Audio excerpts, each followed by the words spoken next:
Sziasztok! Én Nagy Tibor vagyok, az NNG Key Account Managere immáron 4 éve. Ebben a feladatkörben én főként ügyfélkommunikációval, illetve ügyfélkapcsolati menedzsmenttel foglalkozom.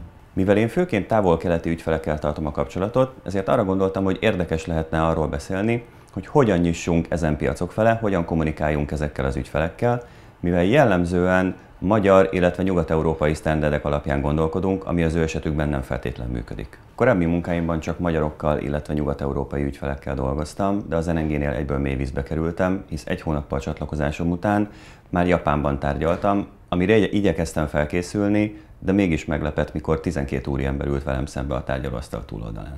Nem csak a létszám volt meglepő, hanem a tárgyalás menete. Amit korábban egy német partnerrel fél óra alatt el tudtam intézni, az a japánokkal akár 2 napba is beletelt. Az európaiak képesek felelősséget vállalni a döntéseikért, viszont Japánban, illetve Ázsiában ez nem annyira jellemző, ezért ők kifejezetten csak delegációkkal tárgyalnak, hiszen a döntési jogkörök megoszlanak. Én rengeteg YouTube videót néztem, illetve olvastam, szerencsére a korábbi tanulmányaim alapján is tudtam valamennyire készülni, de őszintén megmondva az elmúlt 4 év nekem végig tanulás volt. Még ennél is furább, hogy azon kollégáim, akik először tárgyalnak ázsiaiakkal, én pedig velük vagyok mind némi tapasztalattal rendelkező, meglepődnek azon, hogy az általuk elmondott mondatokat 2-3-szor elismétlem, lassan, tagoltan, picit máshogy megfogalmazva, sokkal jobban megértik.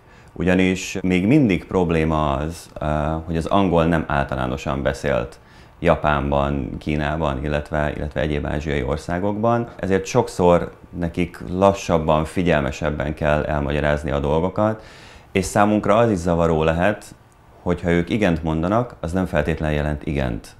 Csak azt, hogy hallották azt, amit mondasz. Elsőre nyilván nem fog minden flottul menni, de a saját hibáimból, illetve a tapasztalataimból okulva én azt mondanám, hogy legalább az alapokkal legyünk tisztában. Kulturális alapok, tárgyalási alapok, üzleti alapok, és hogyha ez megvan, az már egy jó kezdet. Én azt mondanám, hogy ne féljetek, hibázni lehet,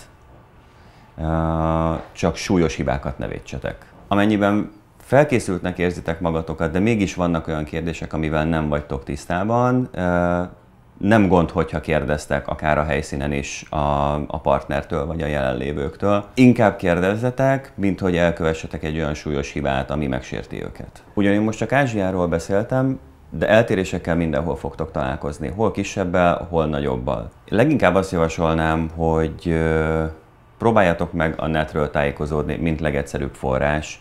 Rengeteg etikettel, üzleti illemtannal foglalkozó írást, cikket, videót találhattok, sőt a YouTube-on vannak kifejezett csatornák, ahol ilyen jellegű témában tudtok keresni.